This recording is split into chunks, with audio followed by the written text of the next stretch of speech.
Salut Catherine. Salut Marie. Est-ce que t'as toujours voulu avoir des enfants, toi? Ben oui, c'est une réponse plate, hein? Ah ouais! Ouais, je me suis toujours imaginée avec des enfants ou au moins un enfant. J'ai toujours été convaincue que j'aurais un enfant.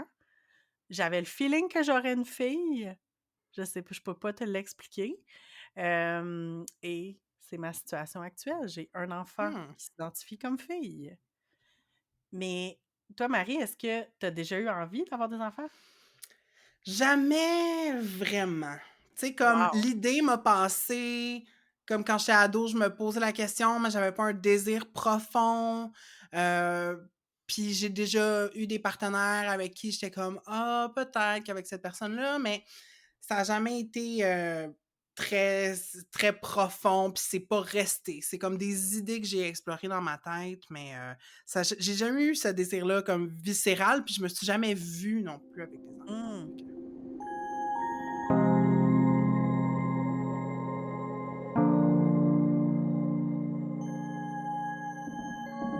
Fait que vous écoutez Entre deux eaux, le balado où on nage entre la pataugeoire de la culture pop et les eaux profondes des feelings.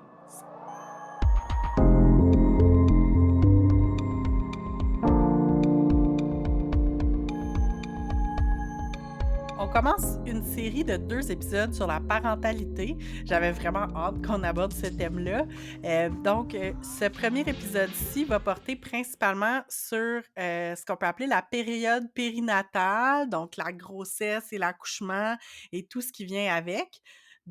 Au menu de l'épisode aujourd'hui, en pataugeoire, on va parler, de manière plus générale des représentations pop culturelles de la maternité. Puis, en eau profonde, je suis vraiment contente qu'on vous présente une entrevue avec Ariane Audet, qui est photographe et créatrice du projet Faces of Postpartum. Puis, en dernière partie, ben, on va revenir sur l'entrevue puis dire qu'est-ce que ça l'a évoqué pour nous.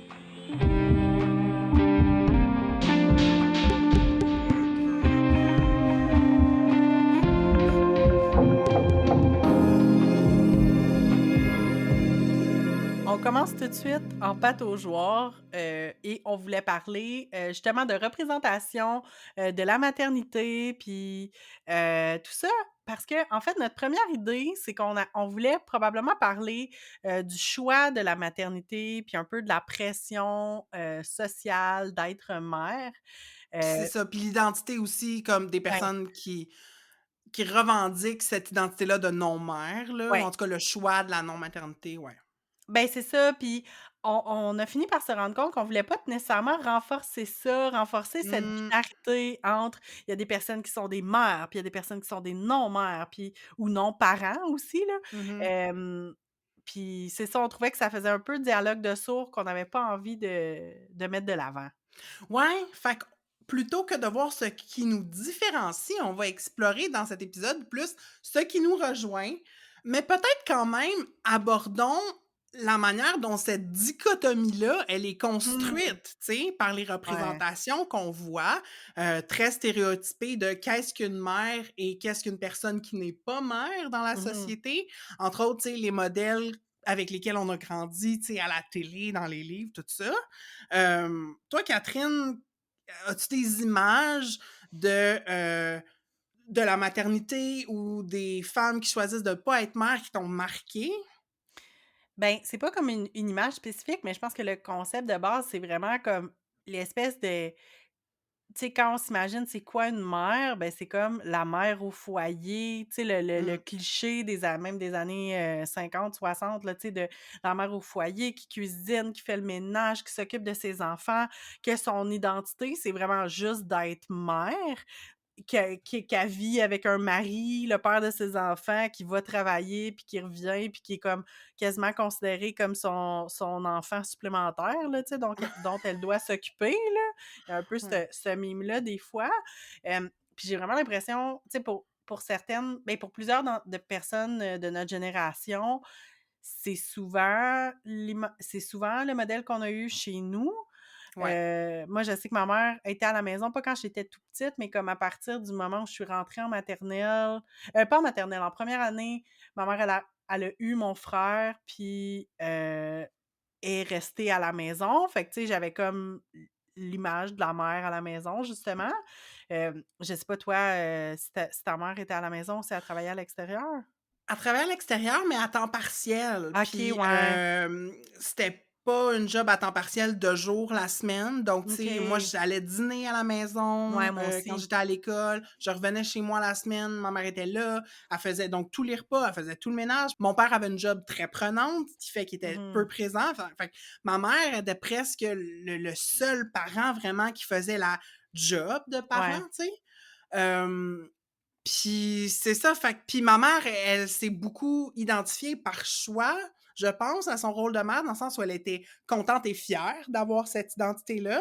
Mmh. Heu, mais bon, là, j'exprime mon opinion peut-être au détriment de d'autres aspects de sa vie, tu sais. Mais effectivement, moi, une mère très, très présente puis impliquée dans les sphères traditionnelles de la domesticité, là, j'ai Ouais. grandi avec ça. Puis on était dans les années 80-90 comme hem, post-backlash féministe, Mmh. donc heu, elle, sa maternité, puis le choix d'être très présente à la maison, elle elle y tenait beaucoup parce que c'était comme une espèce de Ouais. revitalisation après que dans les années 70-80, ça avait été un peu déconstruit là, par les féministes de deuxième vague. Ma mère était pas anti-féministe, mais elle était comme non, non, mais moi je choisis d'être à la maison, puis c'est Ouais. valide, tu sais.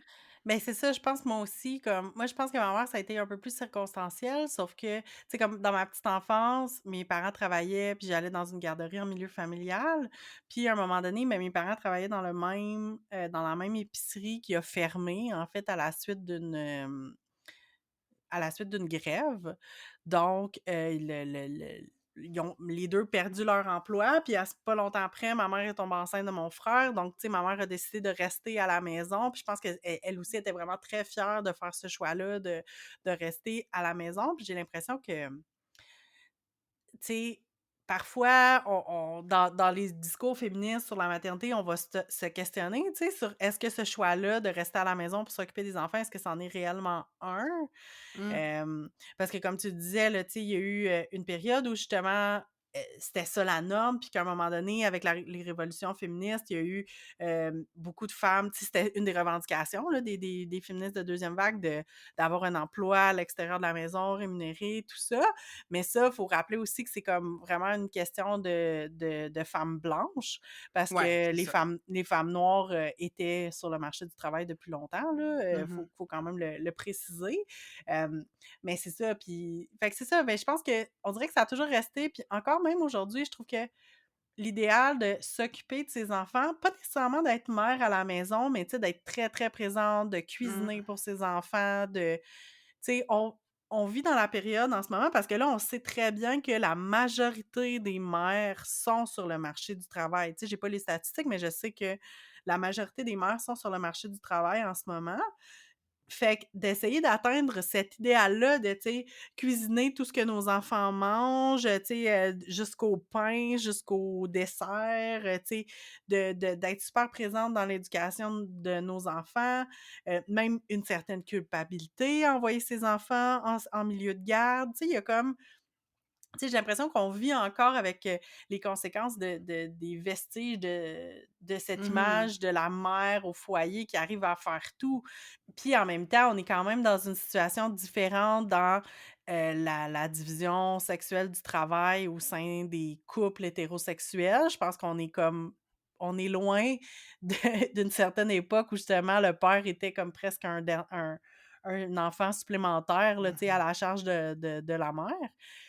Reste que, tu sais, clairement, c'est pas gagné dans tous les couples puis dans tous les foyers. Mmh. Mais tu sais, je pense que les pères sont de plus en plus impliqués. On voit des pères qui décident justement de rester à la maison pendant que leur conjointe va travailler, tu sais. C'est différent. Je pense qu'il y a plus de possibilités, mais on reste un peu pogné. En tout cas, moi, je le sens, tu sais, cette idée reçue que aujourd'hui la société voudrait que les mères travaillent comme si elles n'avaient pas d'enfants, mais qu'elles soient mères comme si elles avaient pas de job. Mmh. Puis Mmh. ça, c'est assez difficile à trouver un équilibre là-dedans parce que c'est impossible. C'est ça, c'est comme il faudrait que tu divises qui tu genre en 2. Il y a Mmh. la partie de toi qui travaille, puis au travail, il faut jamais que tu parles de tes enfants, puis tu sais, la conciliation travail-famille, c'est une belle valeur, mais dans la réalité, c'est difficile, puis bon. Mmh. Puis quand tu es mère, ben, faut plus du tout que tu sois préoccupée par ton travail, faut que tu sois 100% présente, tu sais, puis tout ça, puis faut comme la dichotomie, elle existe au sein d'une même personne, Oui, tu oui, sais. oui. C'est ça, on a de la misère à voir les frontières perméables entre ces Mmh. 2 identités-là de personnes qui travaillent puis parents. Mmh. Hem, Puis c'est ça, tu sais, on vit encore avec l'image de, une femme qui a un enfant, c'est telle affaire, puis c'est justement une femme blanche, puis traditionnellement féminine, puis qui fait en tout cas, qui fait la bouffe et tout, bon. Mmh. Puis la femme de carrière, c'est encore aussi tu sais, le stéréotype de la femme en complet, la femme Mmh. d'affaires, carriériste des années 80 avec son cellulaire à l'oreille, pas qui a pas le temps de vivre, genre, puis Ouais. qui est, juste focusée sur ses objectifs puis son rendement, puis c'est comme: «Voyons, pourquoi qu'on voit pas plus de déclinaisons Ouais. différentes de toutes ces identités-là?» Tu sais, il y a comme encore tellement peu de possibility models pour les femmes, tu sais? Ben, c'est ça, puis en même temps, je me dis, tu sais, il y a quand même un mettons sur les réseaux sociaux, il y a le phénomène des mom entrepreneurs, là, tu sais, je suis pas capable de le dire comme il faut, mais tu sais, C'est la pas contraction momtrepreneurs, genre? genre, là, tu sais, la contraction entre mom puis entrepreneur, comme justement, tu sais, qui dépeint souvent des femmes qui vont être comme, des travailleuses autonomes qui vont avoir ou qui vont se partir une business qui leur permet de rester à la maison avec leurs enfants tout en Mmh. vendant des cossins ou en peu importe, tu sais. Mais, en même temps, je trouve que ça reste quand même campé dans une image de la maternité full traditionnelle qui est Mmh. ben, qui reste que, tu sais, ces mères-là, c'est clair qu'ils vont mettre de l'avant, qui font du pain aux bananes, puis qui vont, faire leur propre compote de fruits, Mmh. puis, tu sais, leurs enfants sont pas en garderie. Puis, tu sais, il y a comme encore des clichés associés à la maternité traditionnelle, même si ça met de l'avant l'entrepreneuriat. En tout cas, je suis Mmh. pas, Ouais, puis il y a comme des types de carrières aussi qui se ouais, portent plus à oui. ça, là, tu sais? Oui, puis on rentre pas dans Hem, toutes les MLMs aussi, là, parce oh my que god, ouais, ouais. c'est un autre tu sais, c'est un sujet complet, mais comme, tu sais, il y a Mmh ça aussi, là. mh. Fait qu'on comprend qu'il y a beaucoup de, rebrassage à la sauce, contemporaine de vieux modèles qui datent d'un ancien siècle.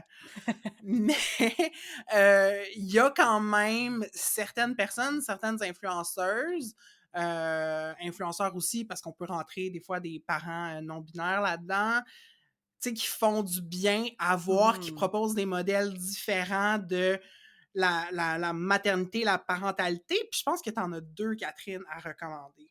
Ben oui, parce que, tu sais, c'est ça qu'il y a de beau dans les réseaux sociaux, là. Oui, il y a des trucs qui sont très, léchés puis très, comme, formatés, mais il y a des trucs qui me Mmh. semblent pas mal plus, tu sais, pas mal plus authentique, pas mal plus intéressant.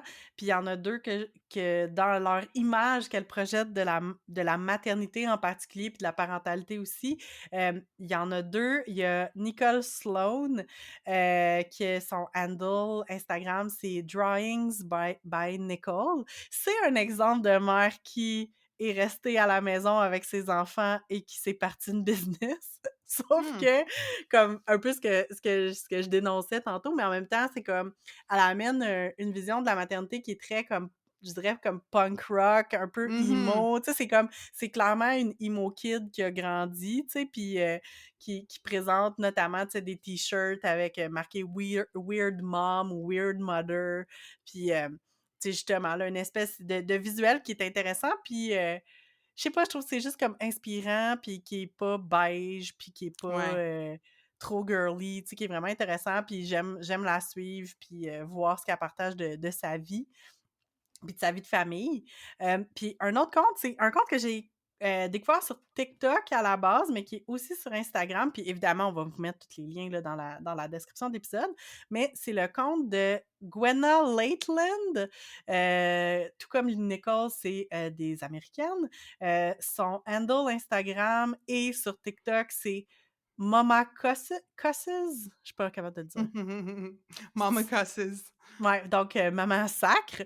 Mhm. Puis, Gwenna parle vraiment beaucoup, beaucoup, beaucoup de gentle parenting, qui est comme une méthode de parentalité. Je rentrerai pas dans les détails parce que ça va être un peu plus dans le prochain épisode qu'on va l'aborder, mais je sais pas, elle a comme une vibe qui est différente, qui est vraiment très terre à terre, très axée sur la réalité puis sur l'honnêteté. Puis c'est ça que j'apprécie, Mm. comme j'ai pas l'impression qu'elle nous conte des histoires, puis elle va vraiment, vraiment beaucoup faire de vidéos sur qu'est-ce qu'elle pensait qu'est le gentle parenting, puis qu'est-ce que c'est en réalité.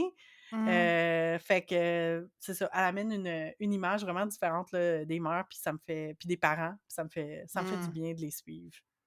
Puis même moi, en tant que personne qui a pas d'enfant, tu sais, j'apprécie des modèles différents de la maternité parce que ça me rappelle que justement, c'est des femmes, des personnes de ma génération avec qui j'ai plein de choses en commun. Comme c'est pas Mhm. genre tout à coup une personne devient mère, puis là, elle vit dans un autre monde, puis je peux plus la comprendre parce que je suis non-parent, puis comme on est full éloigné tout à coup, comme on peut encore se rejoindre sur des choses. Fait qu'on dirait que je trouve ça rassurant, I guess, à quelque part, tu sais. Puis, on s'en parlait un peu en préparant l'épisode, c'est que moi, j'ai la chance que toutes mes amies qui ont des enfants, j'ai pas senti qu'on s'est éloigné quand elles ont eu des enfants. J'ai pas senti non plus qu'on rentrait comme... J'ai pas vécu de choc culturel quand mes amis sont devenus Mhm. mères, tu sais, alors que ça aurait pu être le cas. Je pense que peut-être dans la vingtaine, quand il y a des gens autour de moi qui ont commencé à avoir des enfants, j'ai plus fait comme oh, ah, le temps passe, comme on est rendu à cette phase-là de nos vies, tu sais. Mais Mhm. maintenant, aujourd'hui, que bon, c'est rendu, je vais dire normal, là, entre guillemets, pour les gens de mon âge d'avoir des enfants, les gens autour de moi qui ont des enfants, comme je peux encore relate avec elles, là, même Ben si j'ai oui. pas vécu cette expérience-là, tu sais. Fait que, euh, il y a beaucoup aussi de, tu sais, dans le renforcement de la dichotomie, justement, cette idée-là que, tu sais, t'as les personnes qui ont des enfants d'un bord, puis les personnes qui en ont pas de l'autre bord, puis ils veulent même pas se parler, puis ils se comprennent pas, puis je sais pas, dans la réalité, moi, je l'ai vraiment pas vécu comme ça, puis I guess que je suis chanceuse, là. Je me suis pas sentie aliénée par, comme, la Ouais. parentalité de mes amis, tu sais. Parce que tes amis parents restent des personnes. Voilà! Puis aussi, il faut dire que moi, j'aime les enfants, même si j'en ai pas, Mhm. tu sais. Hem, je sens pas toujours le besoin de préciser que: «Ah, j'ai pas d'enfants, mais j'aime ça les enfants», tu sais, comme il y a quelque chose de whack aussi à tout le temps devoir préciser.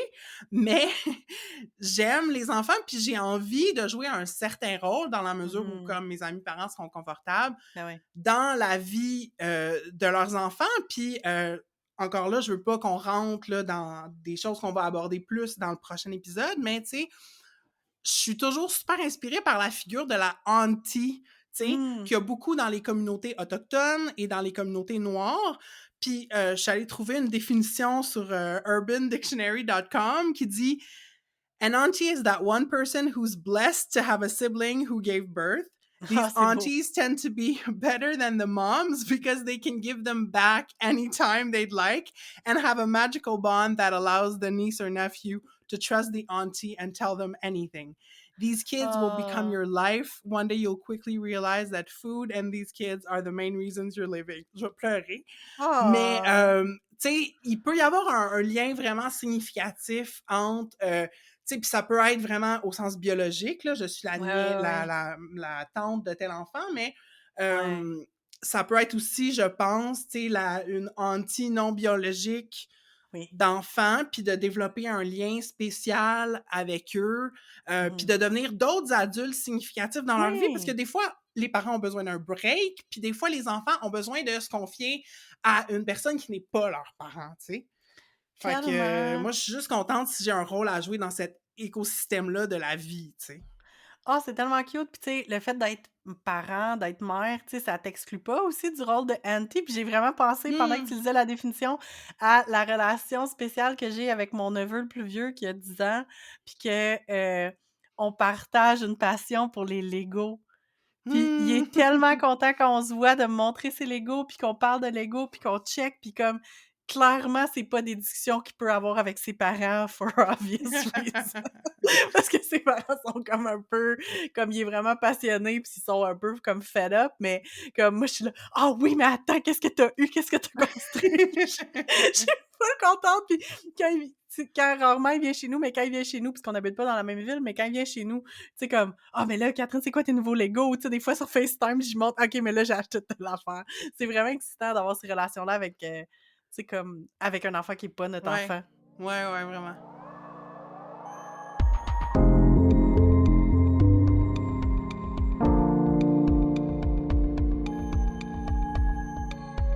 On plonge en eau profonde avec notre entrevue que j'ai réalisée il y a quelques semaines avec Ariane Audet.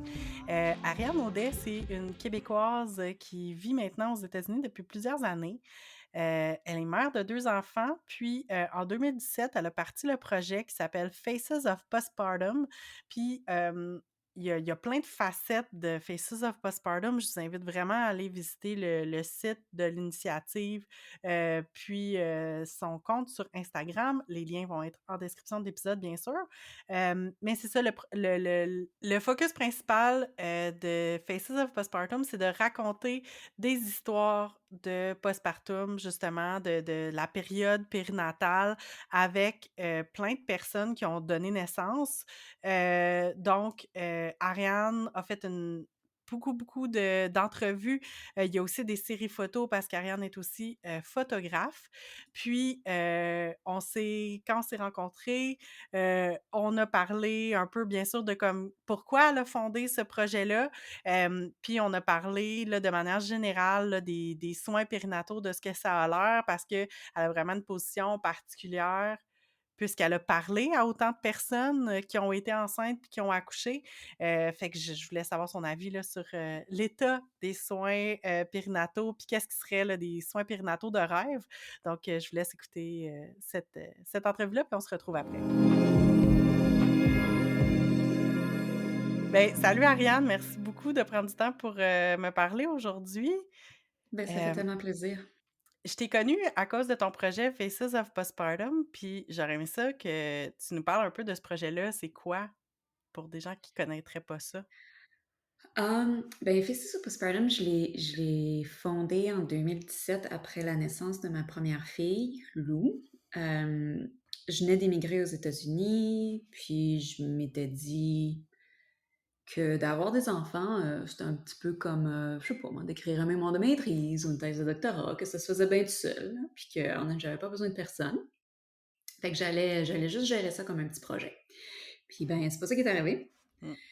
Puis ça, je sais pas à quel point est-ce qu'on peut sacrer sur votre podcast. Ah, pas de problème. Donc, ça a Aucun crissé problème. mon monde. Ça a viré mon monde sans dessus-dessous, disons ça, Ouais. comme ça. Puis après ça, au lieu de retourner enseigner à l'université, j'ai décidé de fonder Faces of Postpartum, qui est au fond un projet documentaire pour lequel je fais des entrevues avec des individus qui ont eu des enfants, que ce soit récemment ou il y a 40 ans, à propos de leur période postpartum. Ce que je voulais faire avec ça, c'était, premièrement, on entend beaucoup, ah oui, mais moi j'ai eu le postpartum, ou j'ai fait un postpartum, puis c'est postpartum en soi, c'est une période dans le temps. Mhm. Je suis de l'école de penser que la période postpartum ne finit jamais, qu'une fois qu'on a été frappé par la foudre de la parentalité, on n'en revient jamais. Mm. Et qu'on ne devrait pas en revenir. Et c'est en fondant cet organisme-là, qui éventuellement est devenu un organisme à but non lucratif, donc un projet de advocacy, qu'on appelle en anglais. Je ne sais pas c'est quoi en français. Ouais, ben c'est défense de droit, je pense.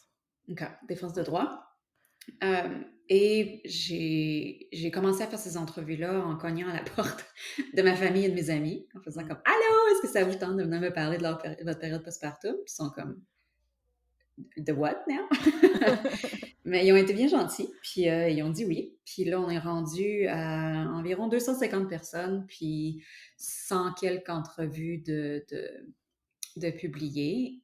Et voilà, et je pense que la mission de Faces Postpartum, quand ça a commencé, je disais souvent que je voulais, en anglais on dit cast a net so wide that no Mm. one would feel lonely. Donc, je voulais juste vraiment embrasser toutes les expériences de la période postpartum. C'est-à-dire que tu aies vécu une fausse couche, que tu aies vécu que ton enfant soit mort-né, que tu aies adopté, que tu aies eu un accouchement à la maison, que tu aies eu un accouchement hautement médicalisé, une césarienne.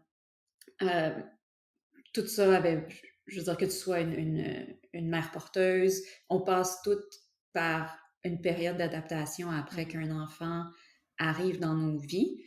Puis je trouvais ça injuste qu'on nous dise que ça devait pas nous changer. Ou en tout cas, pas nous changer tant que ça. Ouais. Puis que souvent, tu sais, dans les films, tu as l'accouchement qui est toujours vraiment eventful. Puis le père manque de rater l'accouchement parce que, je sais pas, il y a apparence que les célébrités, eux autres, accouchent en 20 minutes quand nous autres, on accouche en 36 heures. Puis qu'on a Ouais. le temps de manger 3 lunchs. Puis de prendre 2 siestes. Mais souvent, tu sais, on va juste comme skipper ça. Puis là, les enfants vont être comme plus jeunes, vont avoir une couple d'années. Puis fait que toute cette période-là là, d'adaptation massive, puis de transformation, ben on la passe sous silence. Puis j'étais comme, je suis sûre qu'il y a anguille sous roche, hein? Parce qu'il y avait anguille sous roche pour mon histoire, puis c'est clair qu'il y a anguille sous roche sur les histoires des autres. Et effectivement, l'anguille, nous l'avons trouvée. Et chaque personne a une histoire qui est aussi unique qu'universelle. Puis c'est ça, au fond, le projet Fist of Postpartum. Mais c'est ça, je trouve ça intéressant parce que, tu sais, je sais aussi que dans l'histoire que tu racontes souvent, tu sais, on finit par voir à quel point soit on parle pas de la période postpartum souvent ou justement, où on la passe très tout seul. Tu sais, je pense qu'il y a souvent les gens qui se sentent isolés. Tu sais, toi, t'as nommé que tu étais justement, là, j'imagine, loin de ta famille là, quand tu as eu tes enfants. Tu disais que c'était comme ton projet que tu allais gérer toute seule, mais au fond, c'est ça, on se rend compte on aurait besoin de beaucoup plus de soutien. Que ça, mais en même temps, en me préparant pour te parler aujourd'hui, je me disais, il y a quand même c'est quand même paradoxal qu'il y ait autant de pression dans la société pour avoir des enfants. Tu sais, on devrait avoir des enfants, puis les personnes, surtout les femmes qui veulent pas des enfants, c'est comme ah, c'est vraiment bizarre. Mais en même temps, on met pas, tu sais, on met pas de soutien aux familles puis aux parents, surtout dans la période postpartum, là. Je sais pas, qu'est-ce que t'en penses? Ben, je pense qu'on vit dans un monde patriarcal et misogyne. C'est ça que je pense.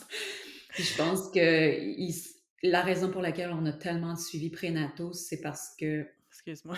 Il n'y a pas de Oui, problème. oui, c'est à toi, Rosalie. Là, il faut pas que tu me déranges. C'est ça. Real life! Real life! Oh Et oui! dites-moi ça, là. C'est comme... Ce matin, j'ai fait une entrevue avec une femme qui me disait, « Tu te souviens-tu, là, l'entrevue de la BBC, que Mmh. le père, Ouais. l'enfant fait juste speaker en arrière? Là. C'est parfait! On s'en Ouais. souvient encore. Ah ben oui, Voilà. c'est sûr. Ouais, on vit dans une société qui est misogyne et sexiste. La raison pour laquelle on a des suivis prénataux, c'est parce qu'il y a un enfant. Puis on aime bien Mmh. ça, les bébés. Ouais. On aime les bébés jusqu'à temps qu'ils sortent de nous. Puis soudainement, ben, on aime toujours les bébés, mais on n'aime plus la matrice, au fond, qui les Ouais. a. Parce qu'on devient ça, on devient juste une matrice, un bout de chair qui Mmh. a donné naissance. Puis fuck that, après ça, hein, pourquoi est-ce qu'on Ouais. prenait soin de vous? Parce qu'on prend pas soin de nous avant, puis on prend pas soin de nous après. Non. Fait que je pense que c'est juste parce qu'on s'en remet à un moment donné, on est endommagé quand on s'en remet.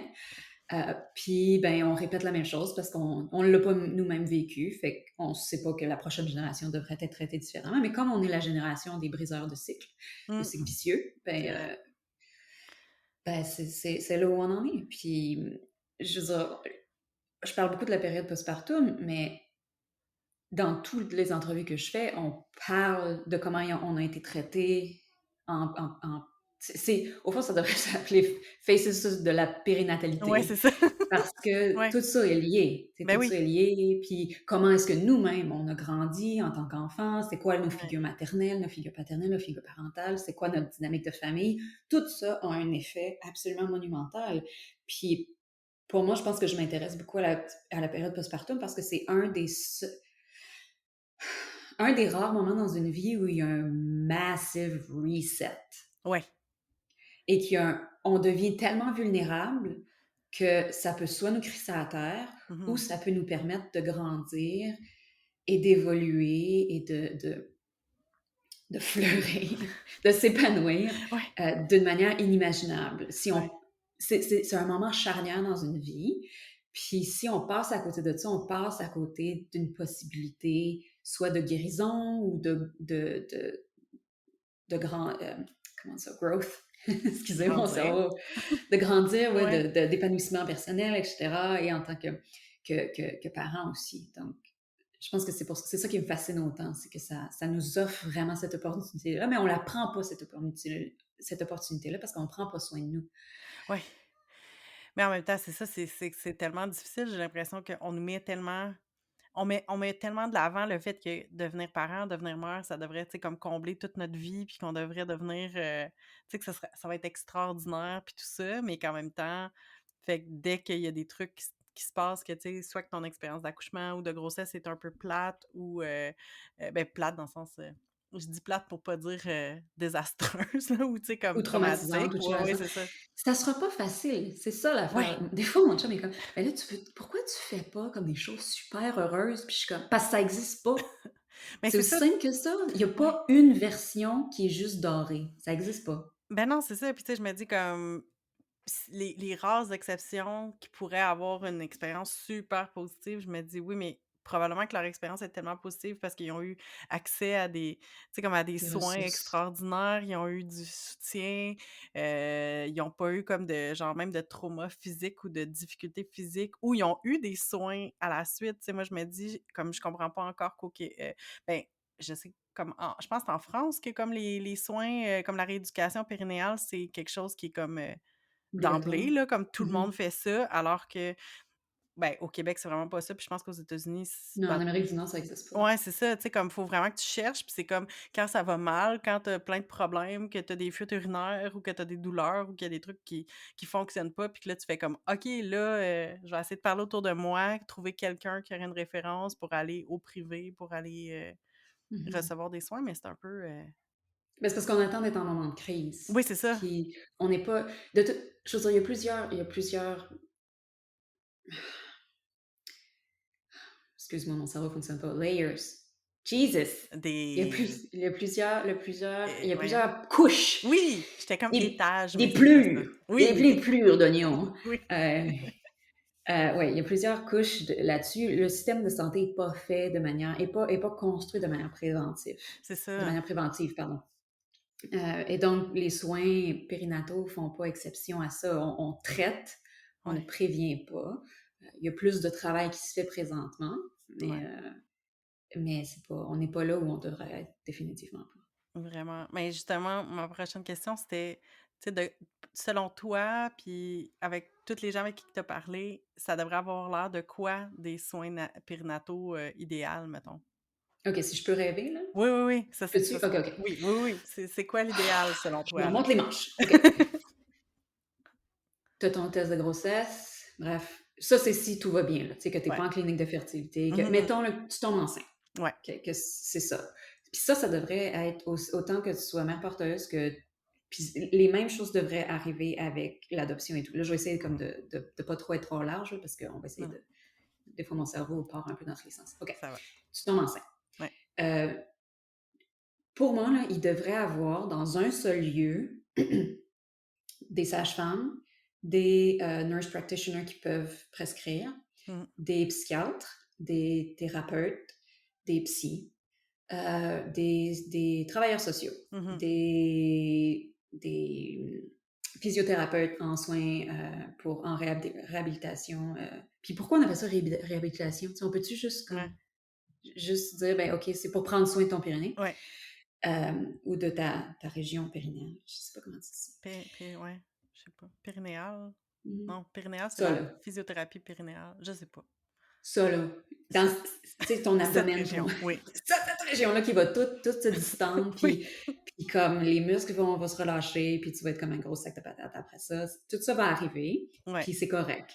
Euh, puis on devrait avoir, ça doit commencer là, aussitôt qu'il y a des soins en fertilité ou que tu tombes enceinte. Il devrait avoir autant de rencontres prénatales euh, physiologiques qu'il devrait en avoir psychologiques. Mmh. Et selon les besoins de la personne, est-ce que la personne a eu faire un historique complet de d'abus, de trauma, faire un historique complet de problèmes de dépendance, historique familial, tu sais, aller vraiment loin. Puis de façon non seulement, je veux dire, exhaustive la première fois, mais de faire un long suivi durant toute la grossesse. Les cours puisqu'il y a beaucoup de gens qui n'ont pas nécessairement les ressources pour se prendre des cours prénataux, ben ça devrait juste être fourni, tu sais, les cours prénataux, les cours à l'allaitement. Avoir aussi des séminaires ou des rencontres sur l'allaitement avant que ça arrive.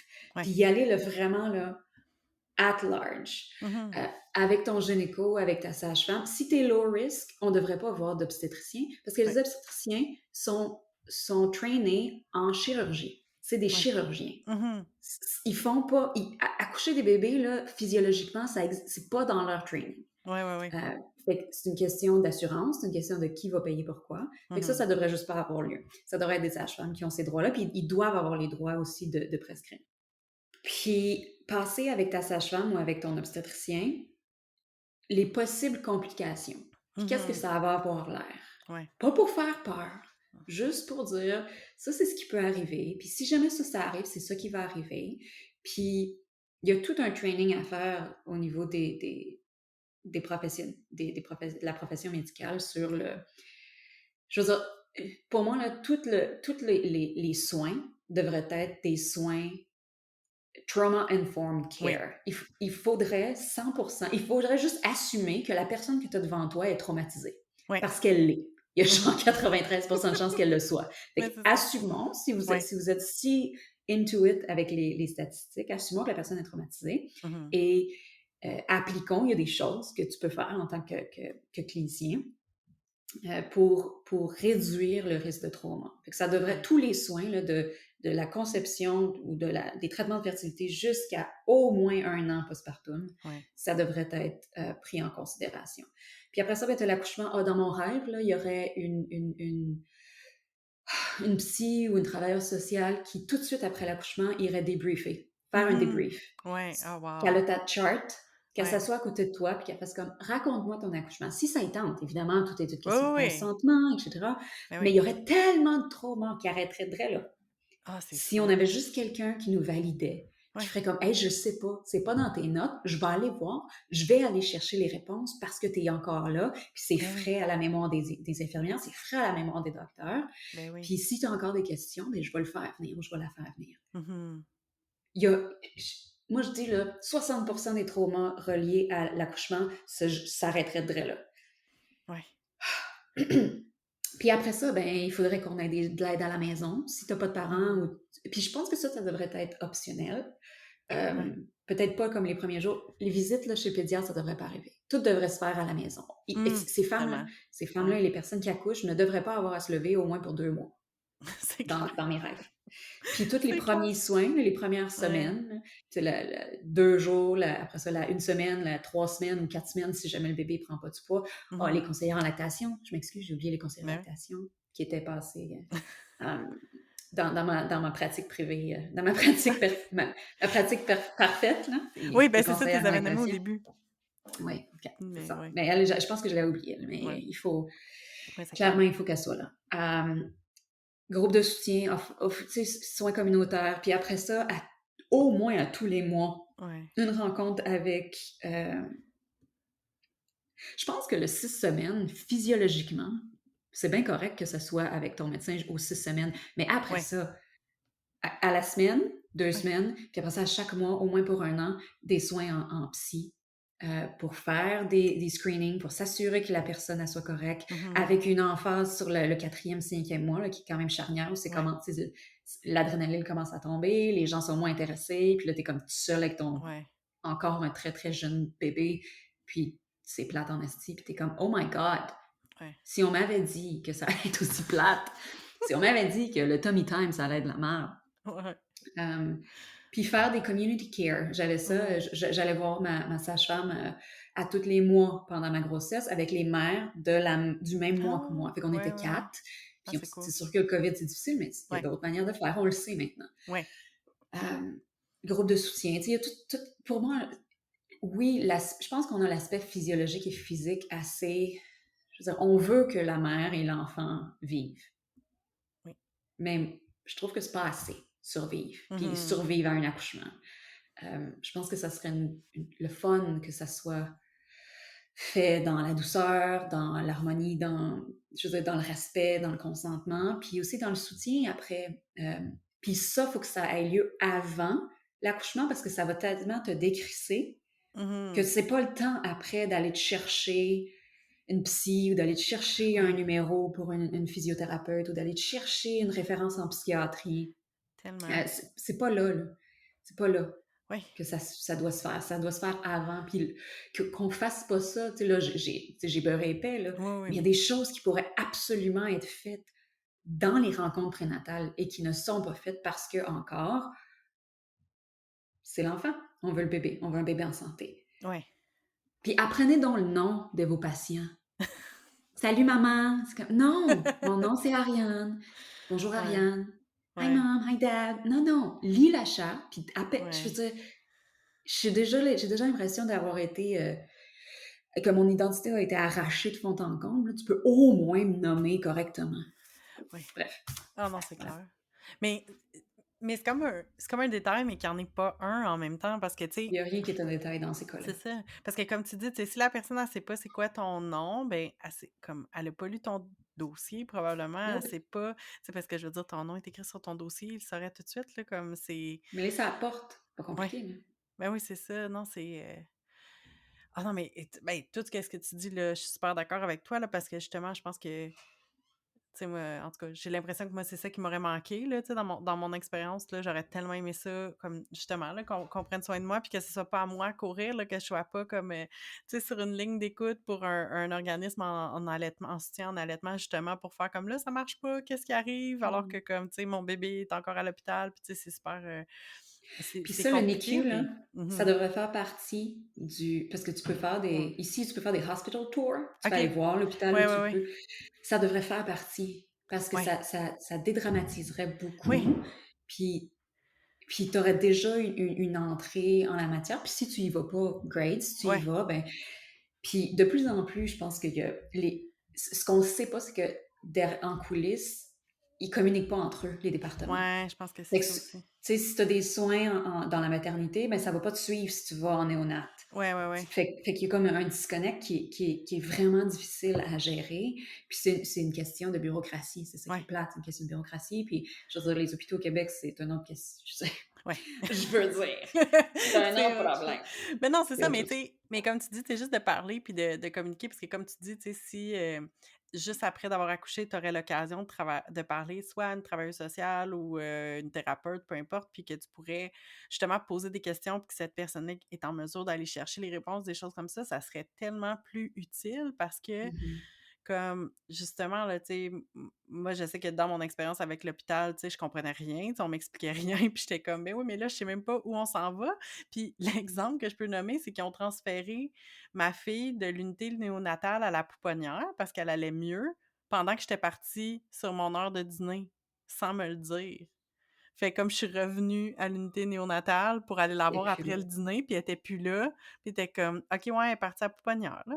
Puis tu sais, je savais qu'elle allait être transférée, mais comme t'aurais pas pu m'attendre ou me dire comme: «Hey, on va la transférer vers midi, ça serait le fun que tu sois là». Non, c'était juste comme: «OK, on l'a bougé, puis trouve c'est tout. retrouve-toi». Tu sais, j'étais encore perdue dans l'hôpital, je trouvais même plus comme Ils t'ont même par pas accompagné. mais non, c'était comme: «OK, trouve la pouponnière, puis vas-y».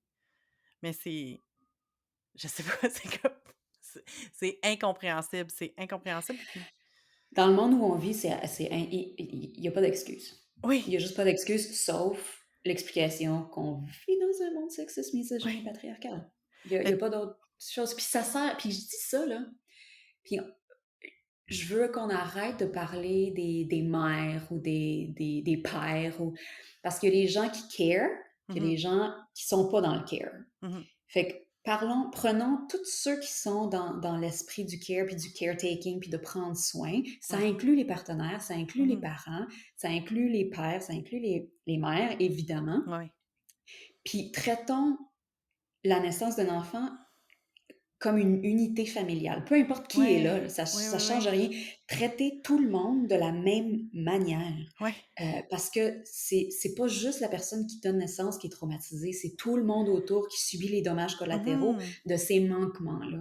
Ben oui, c'est sûr. Puis après ça, tu viens de dire, ben, il est où ton soutien? Puis c'est comme, ben, mon soutien, tu l'as traumatisé. Tu l'as Ouais. traumatisé quand tu l'as laissé dehors, puis tu l'as pas laissé rentrer pour la césarienne. Tu l'as traumatisé Ouais. quand tu lui as sacré un bébé dans les bras, puis tu lui as pas dit où est-ce qu'il fallait que t'ailles, puis il savait pas si sa femme elle allait survivre parce que tu lui as dit, dans 5 minutes, elle va sortir, mais là, ça fait 35 minutes, puis personne n'est venu me le dire si Ben elle oui, allait c'est ça. bien ou pas.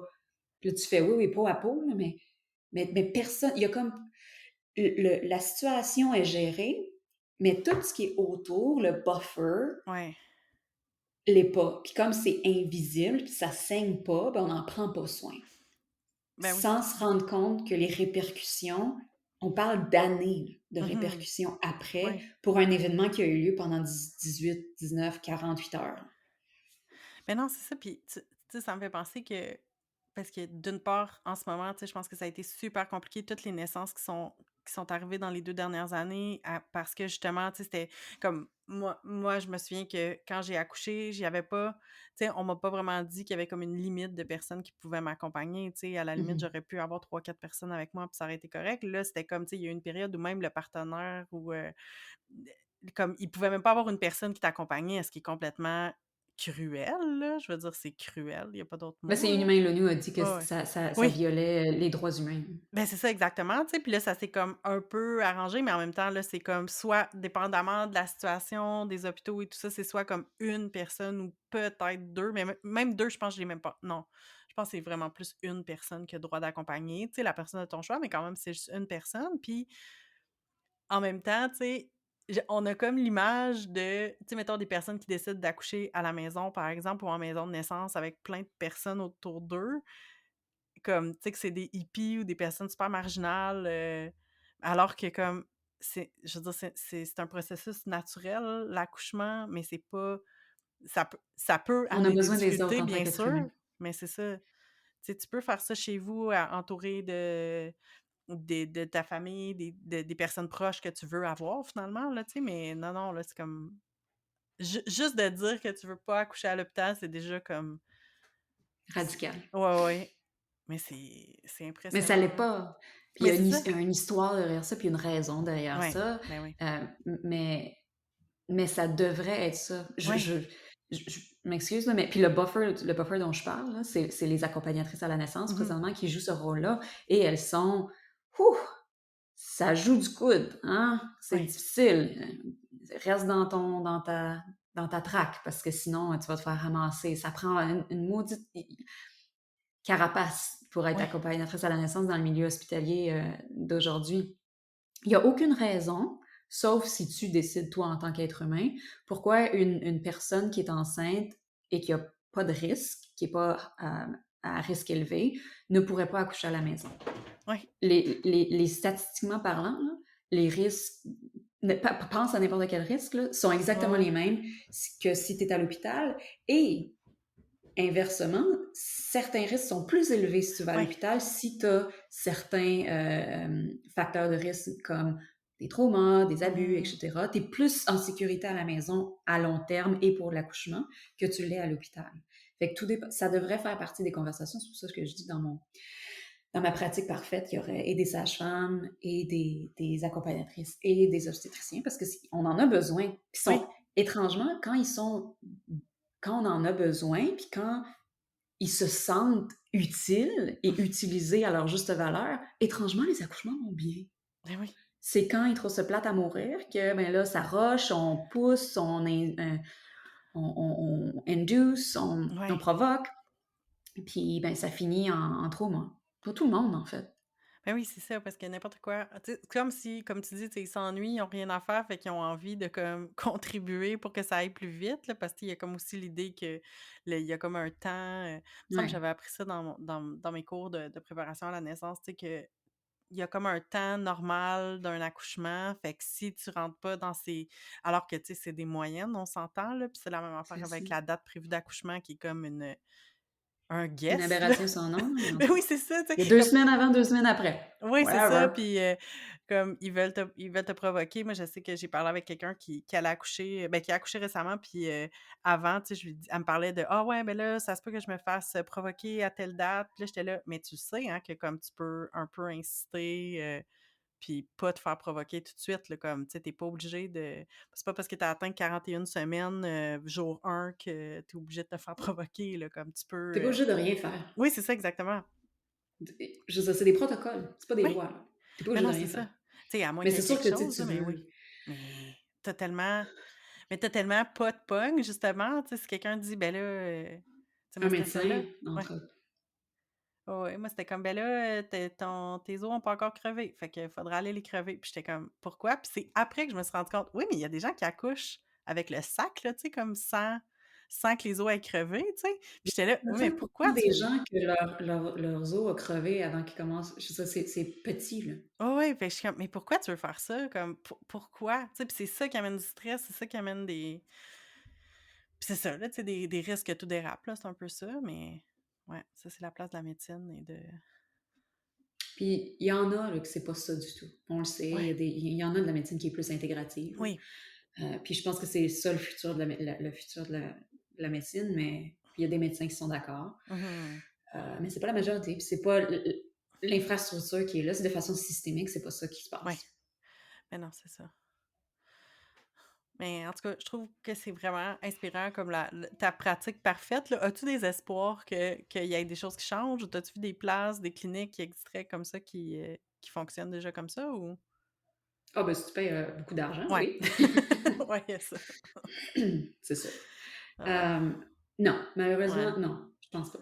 Non, je pense que ça va se faire petit par petit, ça va se faire, dans les écoles de médecine, ça va se Mmh. faire, par la gentrification des accompagnatrices à la naissance, que ça devienne comme Ouais, plus normal, ouais, hem, que je pense que l'éducation va falloir que ça change, puis ça aussi, ça prend du temps, ça prend beaucoup de faut que tu lobbies beaucoup au niveau législatif pour que le gouvernement embarque, parce que c'est là que ça part. ouais. Tu sais, la santé publique, changer le discours. Il faut, ultimement, le challenge, c'est toujours de demander aux gens de prendre soin, tu sais, de s'en faire, dans le sens Ouais. care for us. Ouais, ouais. Les gens, si les gens s'en foutent, ils voudront pas investir là-dedans. Fait que c'est Mmh. de changer le récit autour de ça. Puis c'est Ouais, en ayant des gens qui en parlent, devant le public, je veux dire, les réseaux sociaux, on sait bien, c'est ouais. qu'on a accès à ça, Ben à oui. ces gens-là. Euh, Puis juste normaliser qu'on a besoin de plus d'aide, Ouais, puis que ça devrait aller de soi. Tu sais, c'est une chose de dire à quelqu'un, ben, fais-toi un plan ouais, postpartum, tu sais, ouais. mais ça met encore la responsabilité à un niveau individuel. Oui, Euh, Puis c'est sûr que c'est bien, tu sais, de prendre ses responsabilités individuelles, mais ça oui. devrait faire partie du système parce que c'est dans mon livre à moi, Mmh. de petite socialiste québécoise qui Ouais. vit aux États-Unis, euh, qui porte ses mitaines comme Bernie Sanders. Euh, ben, ça devrait être à l'État de prendre soin de Ouais, ses citoyens. Mais bon, tu sais, c'est juste. ouais, Fondamentalement, c'est une question éthique, puis c'est une question épistémologique où, qu'est-ce qu'on, où on met nos efforts? mmh, Ou qu'est-ce qui nous remplit en tant que société? Est-ce que ouais, c'est l'argent? Ben, dans ce cas-là, effectivement, ça va bien plus vite de sortir un enfant à coup de scalpel, mais c'est pas. Ça dépend ce que ouais. c'est quoi tes valeurs. Mais non, mais je pense que tu tout à fait raison, puis c'est ça, c'est où on met nos priorités, puis c'est parce que l'idée de se responsabiliser individuellement, l'affaire, c'est que comme c'est pas tout le monde qui a le même accès à l'éducation, aux Non. ressources, puis tout ça. Fait que, tu sais, au final, tu sais, comme mettons, l'affaire des accompagnantes à la naissance, tu sais, c'est génial, mais en même temps, comme ça coûte super cher, fait que c'est pas tout le monde qui a accès à ça. Moi, j'ai eu accès à une accompagnante via un collectif, dans la ville de Québec qui, dans le fond, leurs frais, c'est un pourcentage de tes revenus, dans le fond, tu sais, tu fournis tes revenus familiaux annuels, puis ça dépasse pas un pourcentage de tes revenus, fait qu'au moins, comme, tu sais, tu payes en fonction de tes moyens. Puis je sais que pour certaines personnes qui ont vraiment des faibles revenus, ça va être fourni gratuitement, l'accompagnement aussi. Mais tu sais, c'est quand même, c'est pas majoritaire, là. Mais en même temps aussi, c'est qu'il faut que tu aies accès, comme il faut que tu saches que ça existe, ce soin-là, là, tu sais. Exactement. Fait que quand tu es en survie, que tu essaies de joindre les deux bouts, puis tout ça, là, tu pas accès à ces informations-là, là. Fait que c'est déjà Non. privilégié d'avoir accès à une accompagnante à la naissance tu sais, qui devrait être qui devrait venir de soi, là, en quelque part, là. Ça devrait venir de soi, oui. Ça fait Ouais, partie du package de soins, ouais, vraiment.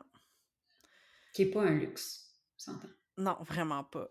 Ben, en tout cas, je pense que tu as couvert comme tout ce que j'avais envie de te demander.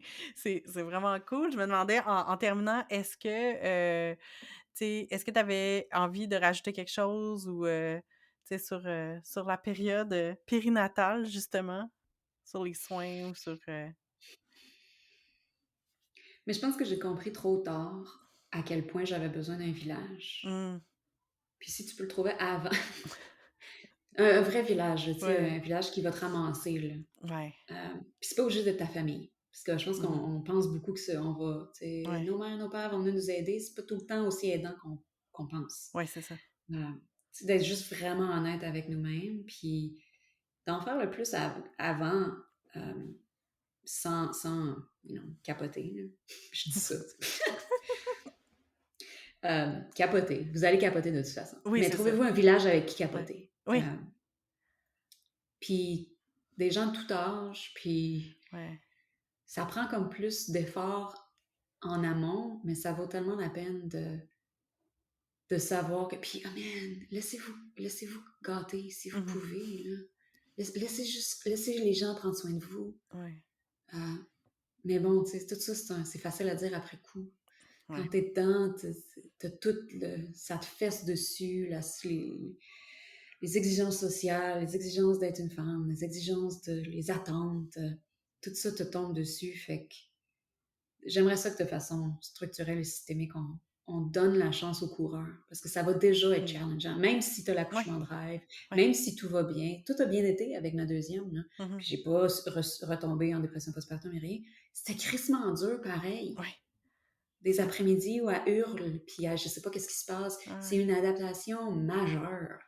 Puis d'avoir quelqu'un là, juste qui va venir s'asseoir à côté de toi sur le divan, puis t'amener un thé, ouais, c'est quand même... C'est ça. Ça prend vraiment. beaucoup, beaucoup, beaucoup, beaucoup de gens pour soutenir une famille qui vient d'avoir un Mmh. bébé. Puis ça, on l'oublie. Ouais.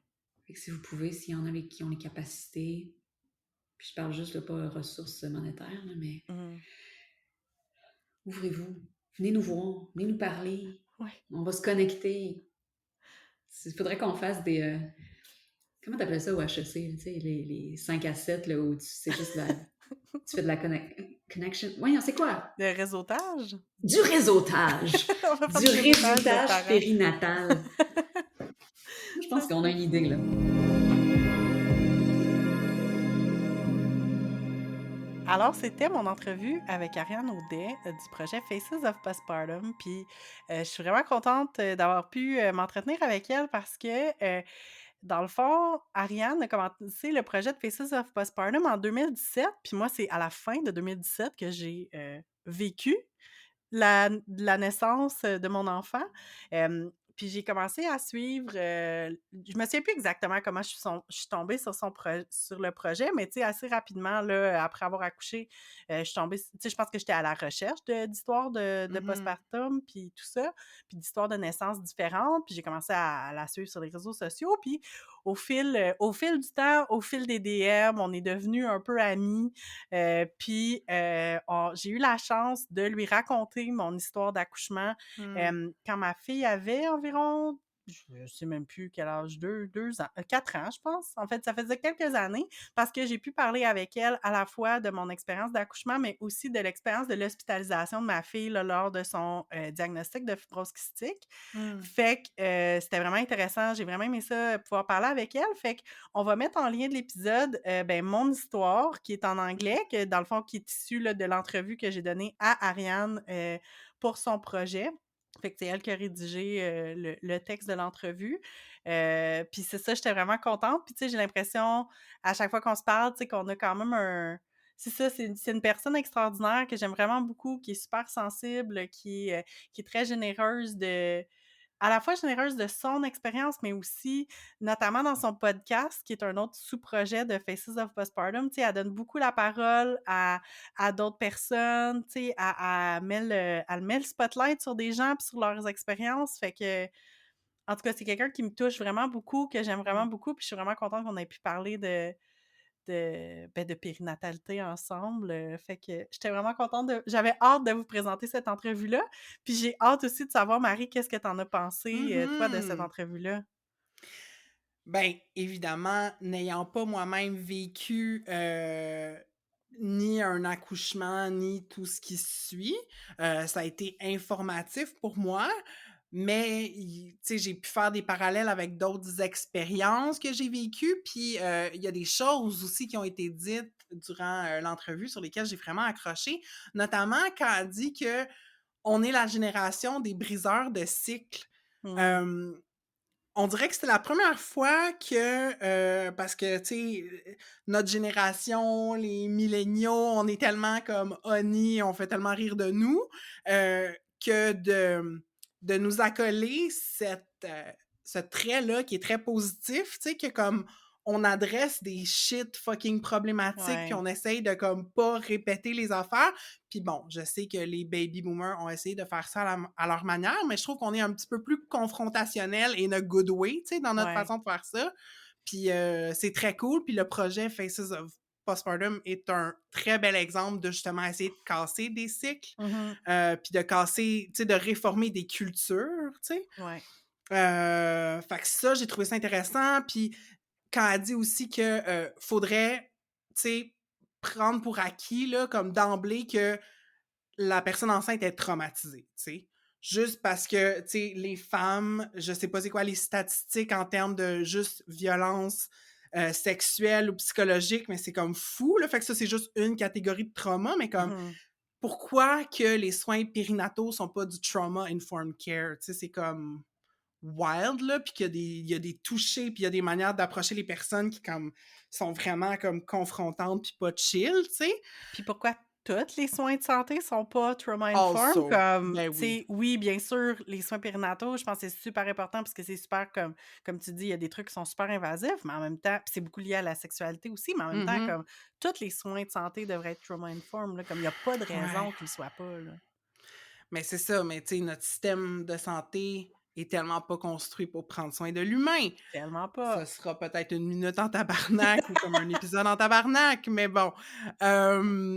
Mais c'est ça. Puis une autre chose qui m'a marqué, c'est quand elle dit que le fait d'avoir un enfant, c'est comme une expérience qui te chamboule, tu sais, qui te transforme de bord en bord, puis que tu sais, t'es comme transformé à jamais, tu sais. Puis, j'ai pas vécu cette expérience-là, mais j'en ai d'autres expériences profondes, tu sais, qui m'ont marquée puis que je porte avec moi, tu sais, comme une grosse dépression, si tu t'en sors, ça te marque, tu sais, puis tu Mmh. fais des apprentissages là-dedans, puis tu grandis à travers ça, puis c'est à la fois dur et beau, tu sais. Puis ou un gros deuil, tu sais, d'une personne très proche. Moi, j'ai perdu mon père il y a une dizaine d'années, puis je suis plus la même personne, là, tu sais, Ouais. obviously. Fait que cette idée-là de tu changes pas fondamentalement, mais en même temps, t'es plus jamais la même. Tu sais, je pouvais relate à cette affaire-là. Fait que je te dirais que c'est les affaires qui ressortent principalement. Il y a d'autres trucs Ouais. aussi, on y viendra, là. Mais c'est ça, mais je pense que c'est super intéressant ce que tu dis, tu sais, que les grosses tu sais, les grosses étapes de nos vies viennent changer notre cerveau, puis ça me fait penser à une chose qu'on entend souvent en lien avec, le fait de devenir parent. Je sais pas si tu as déjà entendu parler du mommy brain, Mhm. qui est comme l'idée qu'après un accouchement, la personne va avoir comme comme perd certaines facultés cognitives. Puis moi je l'ai vraiment ressenti après ma grossesse, puis je me suis mis à fouiller pour essayer de comprendre parce que, tu sais, il y a il y a bien des affaires en lien avec la maternité puis la parentalité que c'est des oui-dire, puis tu comme: «Voyons, c'est quoi le lien?» Ouais. tu sais? Mais semblerait-il que le fameux mommy brain, c'est a thing, comme ça existe. On va vous partager le lien vers un article qu'on a trouvé dans Psychology Today, juste pour comme, tu sais, que vous ayez une petite idée. Mais dans les faits, c'est qu'ils ont vraiment observé des changements. Puis je pense que ça peut être aussi des changements qui sont sûrement observables quand tu vis un deuil ou une grosse truc Mhm. transformatrice. Mais en gros, c'est toute une idée que ton cerveau se met à il est comme rewired, là, comme, tu sais, il va tout se Mhm. réorganiser parce que t'as une responsabilité qui est super importante de tenir en vie un petit être humain sans Mm. défense. Fait que, tu sais, je pense que c'est une affaire, tu sais, c'est peut-être un truc, là, de tu sais, de survie de l'espèce, là, tu sais, de Ouais. s'assurer, là, que comme, OK, là, tu vas t'occuper de ce bébé-là. Puis il y a certainement des enjeux qui sont comme hormonaux puis comme biologiques, là, tu sais, là-dedans, dans le fait Mm. d'avoir comme mis un bébé au monde. Sauf que c'est pas juste physique puis physiologique, parce qu'ils ont vu la même chose chez des pères. Puis, Mm. ils mentionnent dans l'article que j'ai, qu'on va mettre en lien, mais j'ai lu, tu sais, quelque part qui disait qu'il y avait quand même une différence entre, comme mettons, des pères qui sont pas impliqués dans la vie, dans les soins de l'enfant, puis des pères qui sont très impliqués. Fait que comme si les pères sont très impliqués, ils vont voir des différences là, au niveau du cerveau là, de justement là, tu sais, de comme, tu sais, ça change ta vie bout pour bout là, Mhm. du jour au lendemain, t'as comme un bébé qu'il faut que tu prennes, tu sais, qu'il faut que tu prennes soin, là, c'est clair que ça transforme, tu sais, je comprends que ben, en fait, pas je comprends, mais comme, tu sais, je sais que ça transforme ta vie, puis même si tu y es préparé, tu es jamais préparé à 100%. Mm. Hem, puis je peux comprendre des gens qui vont venir, tu sais, changer leurs identités, tu sais, même à la limite, Mm. là, tu sais, que, par exemple, qu'ils vont devenir, «OK, bon, ben, ça devient ma principale identité, Mm. c'est d'être parent». Moi, ça a pas été le cas. Mais tu sais, je peux très bien comprendre, mais en même temps, ça a changé mes priorités dans ma vie, Mhm. ça, c'est clair. Heu, c'est ça. Mais je trouve ça intéressant, Marie, tu sais, quand tu parles de, tu sais, justement, tes amis qui ont tu sais, avec qui tu as continué d'avoir des relations, puis tout ça, tu sais, puis que tu as l'impression qu'ils ont pas beaucoup changé, tu sais, je pense qu'on reste la même personne, tu sais, juste qu'on est la même personne avec un shitload de nouvelles C'est ça. responsabilités, Ce puis de qui a la pression changé, c'est leur sociale. disponibilité. C'est ça, exactement. Clairement. Ouais. Ouais, ouais, ouais. Mais c'est ça, tu sais, je pense que oui, il y a les éléments, comme tu disais, tu sais, hormonaux, physiologiques, mais c'est comme, Ouais, je pense, le cerveau humain ouais, euh, peut s'adapter à des gros changements qui surviennent, ouais. tu sais, et il y a un rewiring qui s'ensuit quand tu prends de front, tu sais, quand dans le fond, t'es comme, bon, la situation est changée, it's this now. Fait que le cerveau, il fait, OK, parfait, Ouais. tu sais, on réaligne les affaires. Non, c'est clair. C'est du Euh, ménage. Moi, c'est ça ça. m'a comme ça m'a fait du bien quand il y a quelqu'un qui a dit: «Dans le fond, c'est que ton cerveau, il est en train de faire du ménage», parce que dans ton cerveau, il y a plein de connexions qui servent plus, comme, Mm, tu sais, que tu as faites il y a longtemps, mais que tu te sers jamais. Là, le cerveau, il fait comme: «Hey, pour vrai, là, on a besoin de la place parce qu'on a plein de nouvelles affaires à faire». Fait que comme on va comme mm, cleaner. Fait que c'est pour ça, des fois, tu te souviens plus de le nom de quelque chose, là. mhm, Parce que moi, ça m'arrivait vraiment, là, je cherchais mes mots. mm. Oui, puis parler de ces affaires-là, comme la mommy brain ou comment, tu sais, les parents s'ajustent au fait d'avoir un enfant, tu sais, le projet d'Ariane. C'est intéressant parce que ça met l'accent sur le parent, justement, Mhm. tu sais. Ouais. Puis, vous l'avez dit dans l'entrevue, tu sais, comme dans les soins qui sont reçus, l'accent est mis sur le bébé, tu sais. Comme le parent qui accouche, c'est comme un vaisseau, tu sais, comme un Ouais.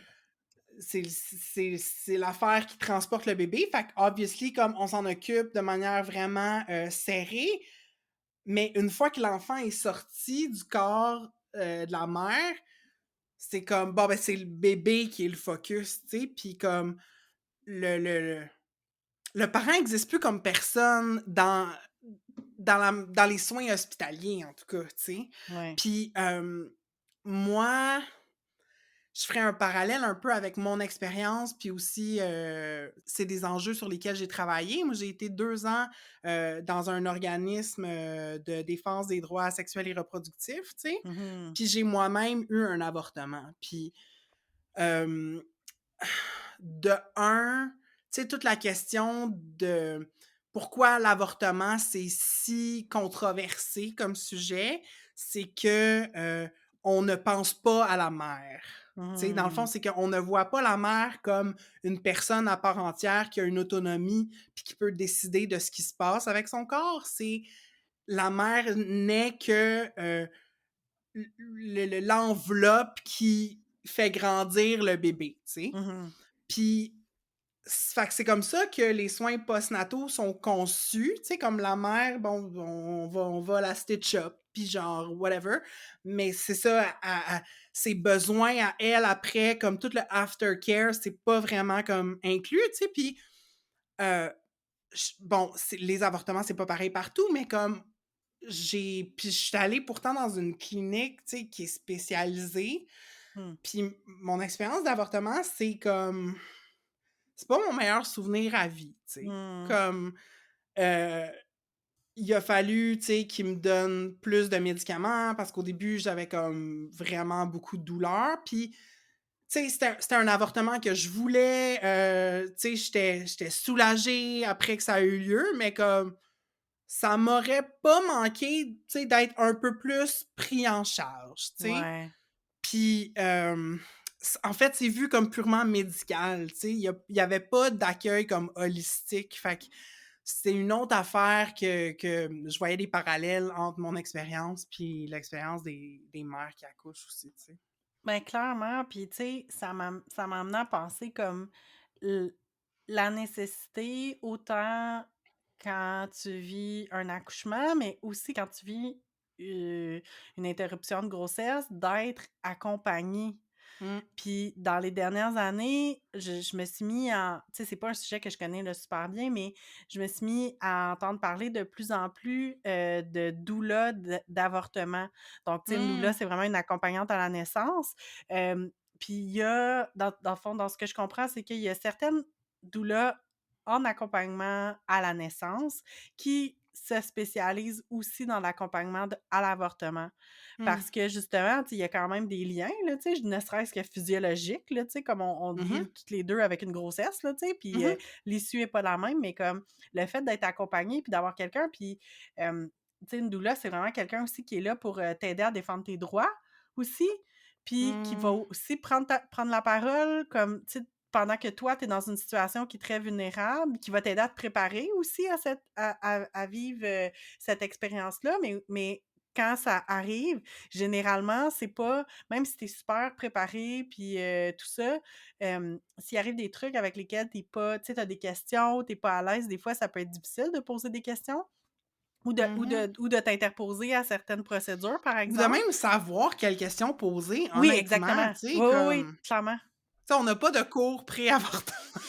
Comme, Non, c'est ça. j'avais déjà un peu de notion de comment ça allait se passer, mais reste que, tu sais, il y a personne qui m'a vraiment expliqué ce que j'allais ressentir, ça Ouais. allait durer combien de temps. Tu sais, je me Est-ce que rappelle d'avoir été reçue dans le bureau de la clinique, mais tu sais, c'est ça, ça a été goroché un peu, là, tu sais. ben Je me non, suis c'est ça. sentie après coup, tu sais, je suis comme, tu sais, si je regarde, là, presque 10 ans plus tard, à l'époque, j'aurais peut-être pas dit ça, mais aujourd'hui, je suis comme, ouais, on aurait pu prendre soin de moi mieux, je pense, Ouais. tu sais.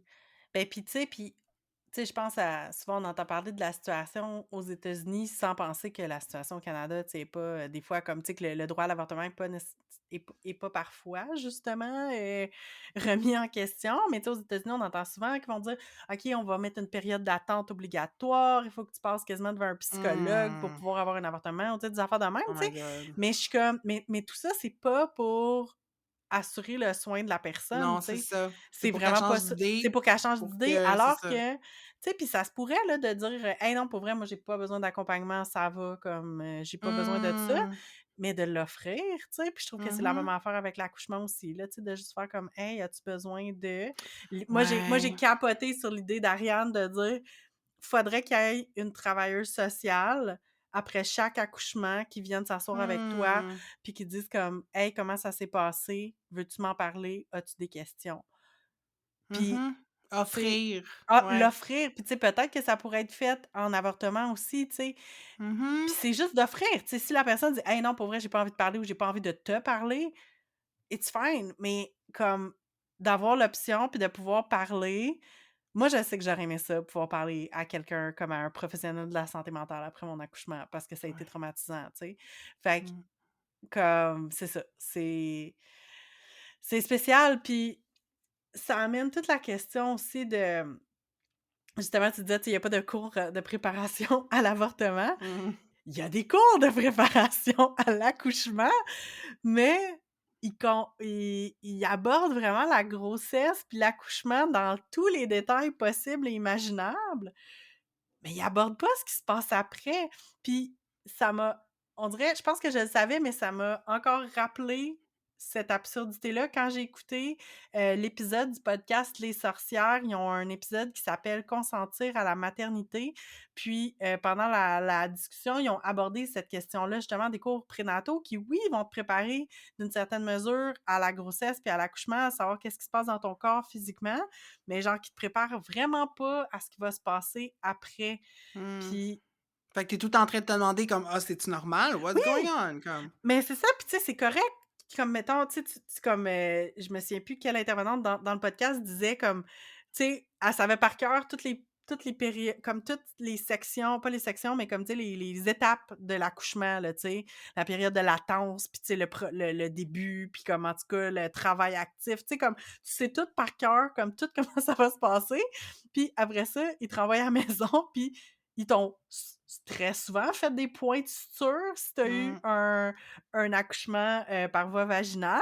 Si tu as eu une césarienne, bien sûr que tu as des points de suture aussi. Mmh. Fait qu'ils te renvoient à la maison, puis avec à peu près pas d'informations. Puis il y a pas si longtemps, ma fille m'a posé une question, puis j'ai tellement resté bête, mais parce qu'on a des livres qui parlent de grossesse puis d'accouchement, tu sais, elle sait comment ça fonctionne.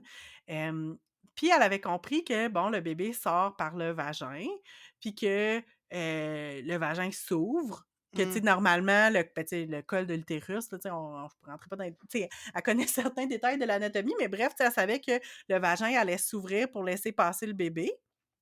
Elle comprenait ça, puis elle m'a demandé: «Mais maman, comment ça se referme?» Puis je me suis rendu compte que je le savais pas. Mais j'étais capable de te décrire comment il s'ouvrait, tu sais, comme j'étais capable de tout te décrire, de savoir, tu sais, à la limite, comme quelle hormone est impliquée puis tout, puis j'étais comme: «Ben c'est sûr que ça se referme, mais genre, je sais pas comment». Puis j'étais là: «C'est donc bien absurde que je sais pas comment».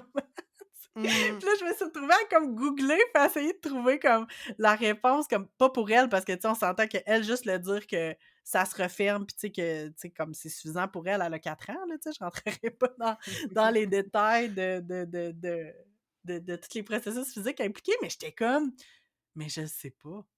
Mmh. Puis pourtant, ça m'est arrivé, là. Clairement Ah que ça ouais. m'est arrivé. Mais c'est super intéressant, tu sais, juste de par l'information qui est facilement Ouais. accessible, rendue disponible. Mmh. Tu sais, on voit clairement quelles sont les priorités, Ouais. tu sais, de notre société puis du système hospitalier, tu sais, puis c'est ça, c'est l'enfantement, la priorité. C'est comme Ah la ouais. croissance de la population, tu sais, la Ouais. croissance démographique. Les mères, on s'en crisse, là, tu sais, comme: «Oh, les vagins, c'est mou, on s'en pas, ça va s'arranger, I guess», tu sais. Ouais. Puis, moi, je veux le répéter parce que ça a été mentionné dans l'épisode, des sorcières, puis genre, moi, je le savais pas, puis c'est quelque chose qui m'intéresse, puis sur lequel je pensais que j'étais très informée. Mais après un accouchement, ça vous prend un suivi en rééducation périnéale auprès d'une physiothérapeute qualifiée. Ça, c'est le premier point que je savais déjà. Mais ça a l'air que c'est disponible dans le public! Puis qu'il faut juste le demander dans votre suivi postpartum. Puis, en tout cas, tu sais, j'ai pas fait la démarche parce que je l'ai su, 4 ans et Mmh. demi après avoir accouché, fait qu'on s'entend qu'il est trop tard pour moi. J'ai déjà payé de ma poche pour aller au privé, mais c'est impressionnant que Mmh. ça soit pas que ça soit offert dans le système public de santé, mais que ça soit pas comme plus Ben, pas connu. proposé Pas d'emblée, là, proposé comme d'emblée, alors ouais. que ça l'est dans d'autres pays comme la France. Ça fait Mmh. partie des soins postnataux qui sont comme normales. Puis, tu sais, comme, je veux dire, vivre un accouchement, c'est une épreuve pour ton corps. Tu as besoin de récupérer avec des soins appropriés, notamment physiothérapie. Mmh. Point.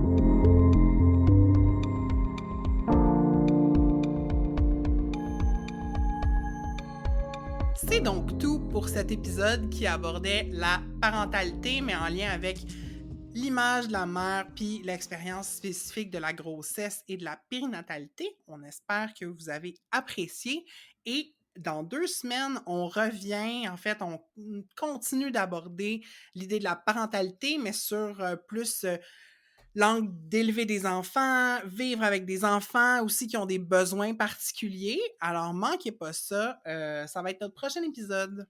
On est curieuse de savoir ce que vous avez pensé de cet épisode-là. Puis aussi, est-ce que vous ressentez de la pression à être une mère parfaite ou un parent parfait? Est-ce que, comme Marie, vous êtes une fière auntie? Envoyez-nous vos réactions par DM. Vous pouvez nous trouver sur Facebook et sur Instagram avec le handle entredeuxeaux.balado. Et bien sûr, comme d'habitude, vous pouvez partager l'épisode sur un post ou faire une story en nous taguant. On est toujours vraiment contente de recevoir du feedback de cette manière-là. Et on vous encourage aussi à répandre la bonne nouvelle autour de vous, à parler du podcast à vos amis, à vos familles. Le bouche à oreille, ça nous aide beaucoup à faire grandir notre auditoire. Et vous pouvez aussi nous aider à grandir en joignant les rangs de nos flotteurs. Pour ce faire, vous pouvez programmer soit un don unique ou récurrent. Ça peut être du montant que vous voulez. Puis en échange, vous allez avoir accès à des épisodes exclusifs. Pour plus d'infos là-dessus, rendez-vous sur notre site web au entredeuxeaux.pinecast.co dans l'onglet Nous soutenir. Puis vous pouvez aussi aller nous mettre des étoiles dans Apple Podcasts, dans Spotify, puis sur Facebook, guys! À dans 2 semaines! Bye!